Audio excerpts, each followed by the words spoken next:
Yeah, I think you can see the work that he put in, the last month. It was important to him not just to get away and just enjoy a summer. He took it upon himself to, hey, make sure he's still working on his craft, and had some opportunities yesterday and kind of made the most of them. And I think that kind of shows who he is. So it's just a matter of just consistency, right? And you can have one day, but can you follow it up? And I think that's what you got to do to be a great receiver, great player. So excited to see him today. Hey Joe, tough slate for Dawson last year injury-wise. He's up to full strength. What kind of options does he give? I mean, he's huge for our offense. He does so much from a leadership standpoint, just him being around, but just him in the pass game. He's such a unique skill set with what he can do as a receiver, and just seeing the growth that he's put with Coach Boris in the run game. He's a complete tight end. So just having him, Dalton, Q, just the versatility that we have, it gives us a lot of options. So, it hurt us not having him last year. So I'm excited to see him kind of moving around in full speed. He's a huge asset for us. Hey Joe, in terms of James Cook last year, heavy workload, more than he's ever had going back coming to high school. Is that a concern at all moving forward? And he had over 300 touches counting plays. No, I think sometimes it's a benefit, especially in college when they don't have a crazy workload, because that's wear and tear on your body. Whether you're carrying the ball in high school or college, sometimes it's like, hey, they can be a workhorse back, whatever that might mean, but that's a lot of touches and hits that they put on them in college. I think we'll see how Jimbo goes, but when you look at Jimbo, I think I said it in spring, he looks different. He's stronger. He's more put together. You can tell he put in a lot of work. It's important to him, and so I'm excited to just see him to continue to evolve and get better. Joey, when you talked about this being Josh Allen's playbook, not my playbook, how over the years have you seen him take ownership of it, and especially this year with all the new people that have to be introduced to him? Yeah, I think it's the first training camp I was here, I was trying to figure it all out, and sometimes I'm asking him just what he's thinking, and so you see how much he's matured in the offense in terms of the ownership of just teaching the guys exactly what he's seeing, and not just, hey, I know where that guy's going to be, I'm going to throw it to him, but like, hey guys, this is what I'm thinking. Let's stop the tape. This is where my feet are. You got to be at this spot because of that, and just seeing that growth where I can kind of take a step back and allow him to communicate a lot more. I mean, it's been a lot of fun, and he kind of has to do that because we had a lot of receivers in the past that have played in this offense and kind of already knew those things, and so it's been a lot of fun just seeing him just kind of take that and kind of roll with it and understand how important it is that we do have new guys, and that it's important for them to understand what he's thinking, not just running a play, because at the end of the day, they're the ones out there doing it. And so that's what I love about training camp. That's what I love about being here, is he's with those guys at all times, and they're just they're attached to his hip, and it's fun to watch. You took over with 8 games last year to go. You can't install a whole new offense, obviously, and have some things that carry over. Now you've had kind of a full offseason without giving away strategy, of course. How much can carry over? How much is new? Is it a complete overhaul maybe of a year ago, or is there a lot of mixed in stuff? I think no matter what, whether you're from year to year, the game of football is growing, and if you continue to do the same thing over and over, well, we're all studying each other. The defenses are evolving. Eventually, it's going to hit a point. And so I think regardless if you're the best offense in the league, in order to stay the best offense in the league, you got to continue to grow and evolve, and you get new pieces, and so the offense has to change regardless. And so it was a great opportunity for us to kind of take a step back and figure out exactly who we have and try to build an offense around that. We signed a lot of pieces in free agency and then in the draft of then trying to mix and match and put them all together. And so we're still a product of it. We got, all training camp to kind of see exactly who we're going to be and put guys in places and see, hey, can we do this? Can this be something that will be a huge part of us, or is this something, hey, you know what, maybe this kind of goes down the road and we got to focus on something else. And so every day there's intention behind what we're doing, and whether it works or doesn't, I'm not concerned with the results right now. I'm just concerned with kind of like how we're doing it. And so it's been a lot exciting. I know that doesn't give you much, but you guys were able to see a little bit. Yesterday, Josh talked about downfield passes for you in Carolina. He was used a lot more as a possession receiver in Washington. I mean, when we ask who does the defense have to respect downfield, you see among the receiving corps, is Samuel a guy you think they might that could threaten him? I mean, I think you have to respect everybody. I don't think speed is the only thing that impacts whether defenses are worried about guys going downfield. If you look across the league, there's certain guys like a 40 time doesn't necessarily tell you if you're a downfield threat or not. Size sometimes plays into factor of that, what type of route you actually can run, how you track a football. There's so many more things than just speed elements to it. And so I feel confident in the receiver room that we have the ability to stretch the field if we want, the guys to be able to go up with footballs if we have to. And so not necessarily just Curtis, but I feel excited about the rest of the room. Yesterday, Josh talked about the intelligence of the wide receiver room, and he even brought up how much motion you guys ran on day one, and it seemed like he was almost talking about how almost force feeding some of the new guys. Is there a sense of that, needing to get these new guys up to speed a lot quicker than maybe in the past? No, there's not. I mean, there's always an urgency, right? This is the NFL, but I'm the big believer, and there's a reason the guys that we have in here, the character, the intelligence that you kind of talk about, it's that was a big reason they're here, and so you're able to do those things because of the personnel that you have, and I think it's important. I want guys to mess up now. Like, there might be times where we mess up in practice and I have a smile on my face, and I know that's such an awful mindset, but I want the guys to be okay with failing because it's an opportunity for us to learn. But if everything always just goes well, then sometimes we're not learning as much watching tape. And so if you put a lot on their plate, not too much, and so that's a struggle that I always have, is like, hey, what's the fine line? But I think if you put a lot on their plate, it really puts a lot of onus on them of making sure, hey, I'm the attention to detail, like, hey, can I handle it? Because it's such a new room. This is tight ends, receivers, running backs speaking. It's all new, and if it's important to them and they can show that they can handle it, they can play, because you're going to earn every rep. And so, I was pleased with seeing how the guys were able to operate and communicate yesterday. Hey, Joe, you talk about failure, but success. We saw yesterday guys celebrating when they scored. I think Josh even mentioned that something. What's your philosophy on that? I mean, it's practice, you're going against your team, but when you have success, touchdowns and all that, guys embracing the success that you have during practice. Yeah, it's I grew up, and there was times where it was like, hey, act like you've been there before, and so I completely understand that. But football's hard. It's hard. You can be the best offense in the NFL going against the 32nd ranked team, and it's still going to be hard to score. Like, that's just the reality of it. This is the NFL, and when you score touchdowns, it's not just one person scoring that touchdown. It took a whole drive, or it took 11 people. And so part of what I'm trying to emphasize here, what Coach McDermott's trying to emphasize, we have a lot of new guys, but us doing it all together. And if we really emphasize the everyone eats mindset, is you can see when people score, are we celebrating together? Yesterday, you're scoring some touchdowns and you're seeing James Cook on a passing touchdown. James Cook, Dion, Josh are the first ones there celebrating.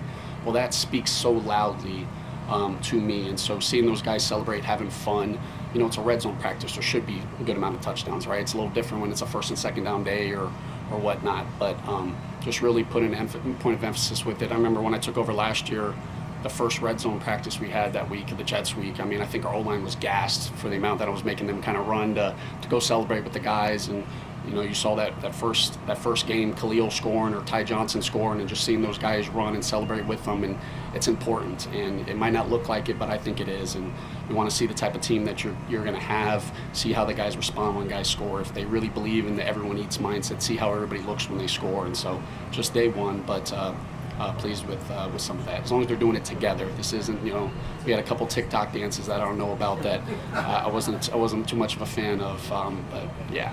Which is your favorite celebration? My favorite celebration is whenever I prefer offensive line getting the spikes, and you always grade a good spike if the ball leaves the screen. So you guys don't necessarily get to see that, but that's my favorite ones. The O-line are the reason we're scoring touchdowns. When they're doing it, let's give them some love, and then they can have a little fun watching it as well. Joe, in your coaching career, either play caller or other roles, during his first couple weeks of fall camp, how often do you run something so well that night you red check mark and say, I want to get your message over here? I think to me, you never get enough reps, right? It's just a reality. You can walk through stuff. To me, it's all about frequency. It's even if it's just routes, you're never going to get enough time on task, and it's not about in order to get good at a play or a route, it's about how many times you run it. So even if it works against one look or one coverage, it's like, man, I hope the next time we get this, we get a bad look and Josh has to make another decision or whatnot. So I think your core concepts, but I'm not thinking about week 1, week 2 right now. I'm just trying to figure out what can be our core concepts that we can kind of roll with, and and hope that, hey, we're not always throwing our first progression, and just seeing the comfort level of him having to make the quarterbacks having to make decisions moving across, and where they feel comfortable with the play, just not the first read. Early on, is there in this camp at least, or you guys also, a need to get Dalton Kincaid downfield more than last year? There was a lot of stuff close to the line last year, and he's got that talent to get down the seam. Are you trying to devise ways to get him more involved down the field?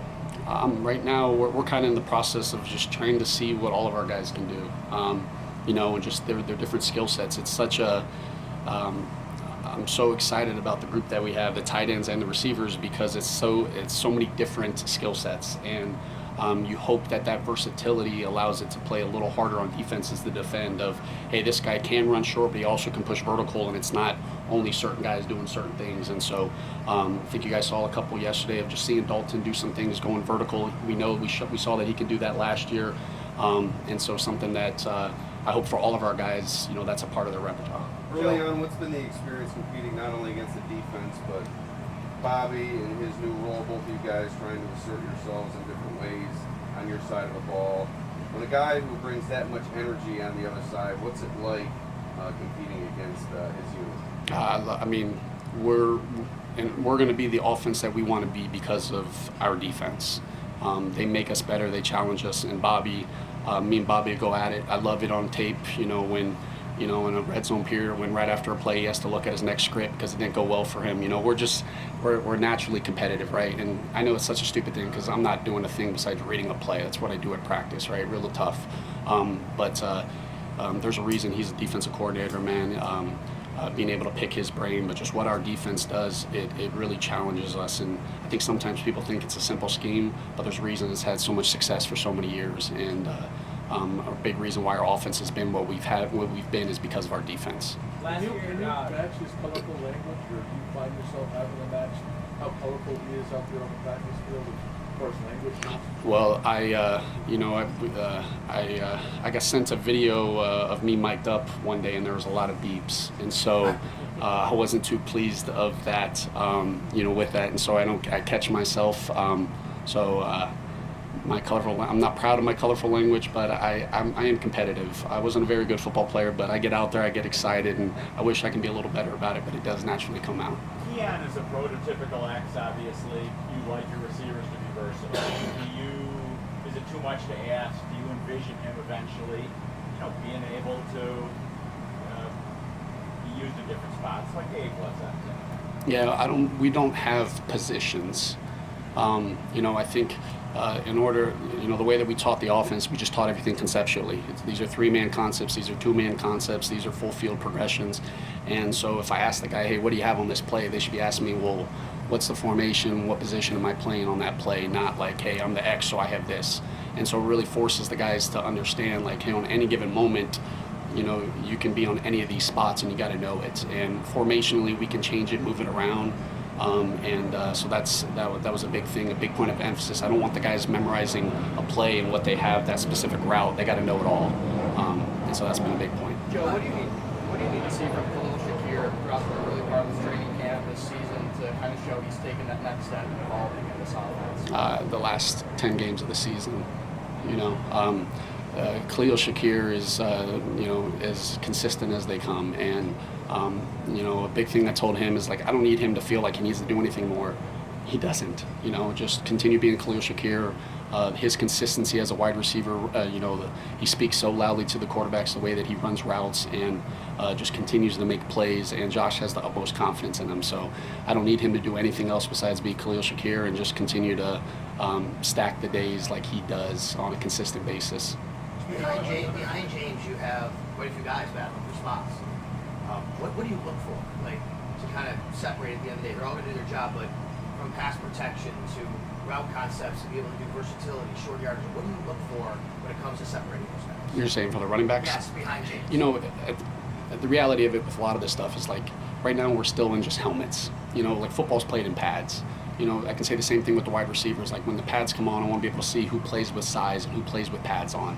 Same thing with the running backs, right? And you want to be able to have complete running backs that can be able to play, run out of the back and run the football first and foremost, and then be able to make plays out of the backfield and protect where, hey, when certain guys aren't on the field, defenses know what's kind of happening. And so that's a big point. Everyone's going to have to earn it, but to me specifically with the running backs, like I just want to be able to see how they play with the pads come on. And I know that's such a a cop-out answer, but that's an important thing for me. And I know it's throughout everybody. Like I know the results I'm kind of talking about, but like I'm a big proponent of just because we had success on a player, just because they did it right. If it's not the way that we're asking of it, we're not going to be like, hey, good job. And then when they do the exact same thing and it doesn't go wrong, we're correcting it. And so really just trying to harp on the how right now with the guys. And so it might be a one-on rep that a guy loses, and it was my favorite rep in practice because he tried working some of the technique that we're trying to preach that's going to allow him to ultimately have success in the long run. But he might have lost that rep, and it might look like, man, I lost the rep. Well, if you do the way that you might have won the rep but the wrong technique, eventually it's not going to work. And so that's a big thing that we're kind of working on. And with the running back room, when the pads come on and pass pro is, some of it you don't do in college for some of the young guys now. I know we drafted some that obviously had to do it, but that's always the thing when the pads come on is seeing how those guys kind of respond with it and to our technique and how we kind of do it. And as long as they're working that, that's what I'm more concerned with than the results of how it kind of works. Offense building trust with each other, feeling comfortable around each other, building chemistry, whether it's on the field, in the meeting room, or off the field. What do you want to see out of this group in the next 2 weeks? We kind of started this back, the first meeting we talked about in the off-season training. Like, I really believe when it's, when we're playing, with an opportunity to go to the Super Bowl and it's the last drive of the game. And Bill Walsh talked it, way back when of, when Josh gets in the huddle and he looks around and there's 10 other guys in there and they're all looking at each other. They're playing because they love one another, and they're playing, not just with each other, but they're playing for one another. And in order, that's going to have success. Well, you do that because you build it from the off season to training camp, and those guys taking upon themselves to go to Nashville or do things together. That's what I think is so much. It's so much more than just what you guys see on the football field, and that's what we're trying to promote here is that intentionality about not just being around the guys, but being about the guys because we enjoy being around our guys and we love our guys, and then we're going to do whatever we can so that he has success. And I think that leads to success. And so that's a big thing that we're kind of preaching here is making sure that you're with your guys, your boys, and doing everything you can together. And I think that leads to success. Joe, what's it been like getting to know a little bit more about Matt Collins? Interesting personality, no shoes, no utensils. What's it kind of been like getting to know him? One of my favorite players. Honestly, probably one of my favorite people I've ever met. He's, I'm becoming more grounded because of him. Started walking around barefoot yesterday. And you look around, there's 10 other guys barefoot, right? And so, but that kind of speaks to who he is. Like guys want to follow him. He's the first one up here yesterday. He was here before the strength coach. He's out here working, dripping in sweat. It's 5 a.m. After practice, you guys see, he just doesn't want to stop. He just goes, so much energy. I love his style of play, the way that he plays, but his personality, man, it's so fun. And we really embrace that here in Buffalo. Like we want guys to be themselves. And I hope the city of Buffalo enjoys him walking out in the snow barefoot. I don't know if that's going to be a good idea. He hasn't really had to experience that yet, but just embrace, the city of Buffalo does a great job in this organization, embraces, the guys for who they are, and Matt Collins is going to be a stud for us, both on the field and off. Appreciate you guys.